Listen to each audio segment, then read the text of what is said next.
This is not as bad as I thought it was going to be, but it still isn't much to talk about.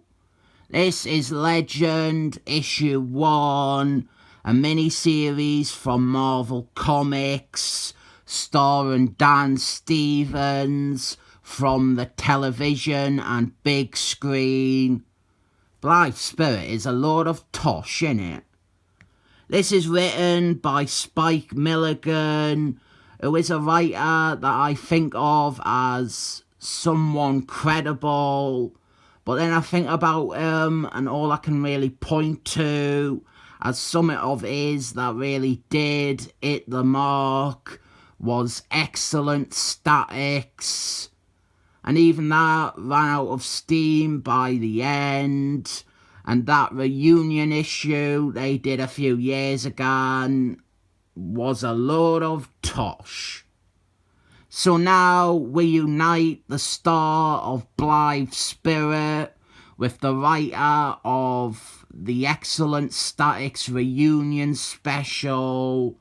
And unsurprisingly, we get a comic that is a load of tosh, as well as some ugly Bill son of a bitch art, which was a variant cover, and they have repurposed for a recap page that is not needed. The basic setup of this character is all you need to know. He is a mutie boy with personalities in his head, and they all have different powers. We start off, and one thing I should say is that this refreshingly is totally independent from whatever nonsense they were doing in the Excellent Men books at this time.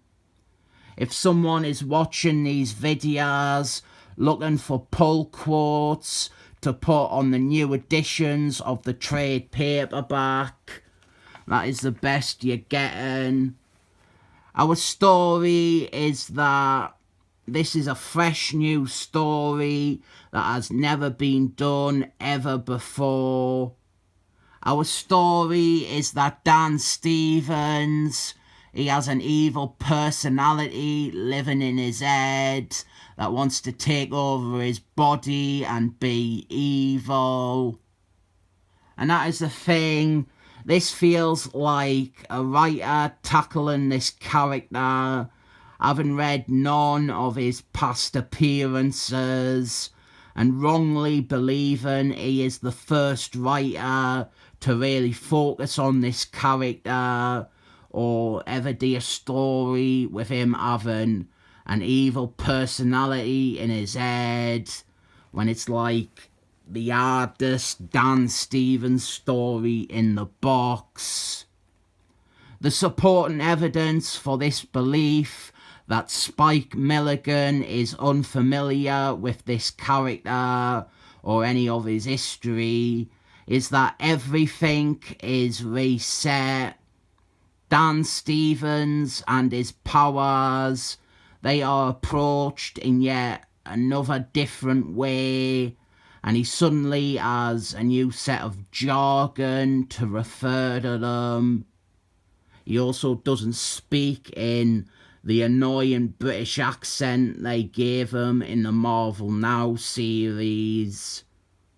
And this really is a character that it seems every writer approaches with the belief that nobody else has written this character before, so they are free to introduce their own ideas of how his powers, or rather his mental condition, is depicted and shown.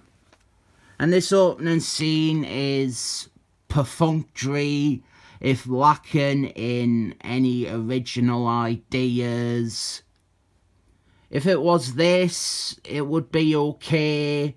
Just a totally redundant mini-series with Dan Stevens having a generic story. I do understand that not everyone has read all these stories with Dan Stevens, and especially after the character got some more recognition and profile from a TV series, you do want to do a mini-series like this, where it's like there is no baggage and it is accessible to people who saw the show but never read the comics. But I didn't think repeating a done-to-death story or introducing all your own mythology for the character that doesn't even line up with the TV show is out again about capturing that audience. When it comes to tying in with the TV series, this is no fault of the writer or the artist, or maybe even the editor. This is far too late. I think the show was about to air its 3rd season when this came out. Marvel missed the boat. They always manage to miss the boat. This was a comic they should have put out. Well, maybe not this comic, but a mini-series with this character, Dan Stevens.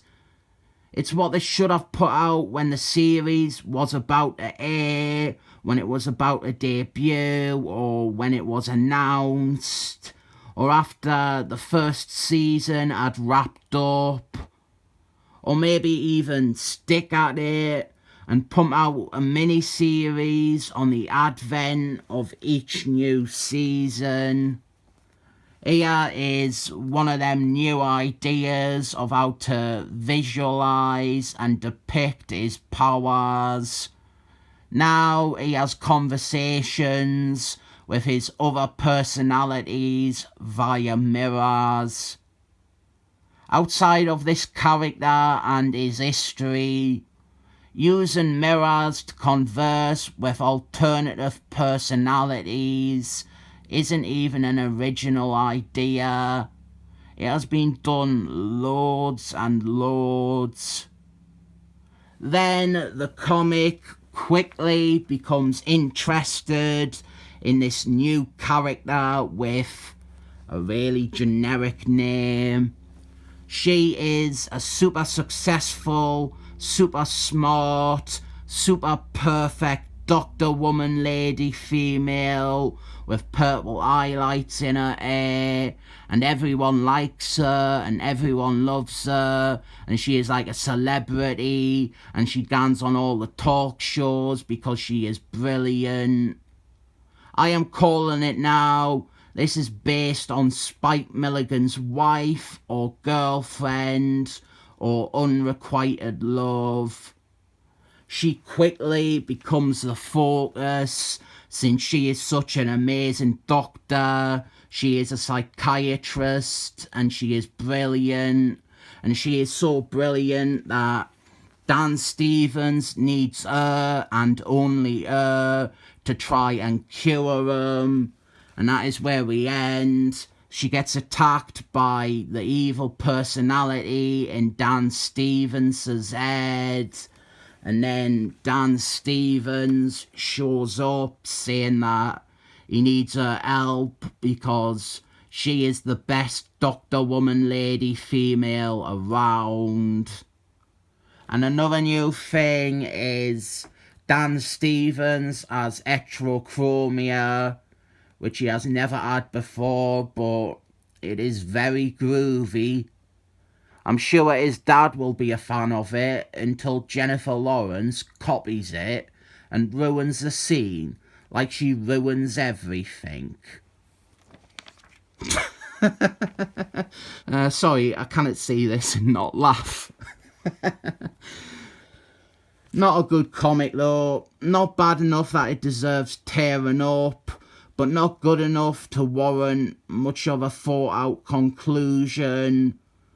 Weak offering that approaches the character from the angle that this is a fresh new take or a fresh new idea, or even that this is a fresh new character who has never been written before. 7 thumbs in my head up.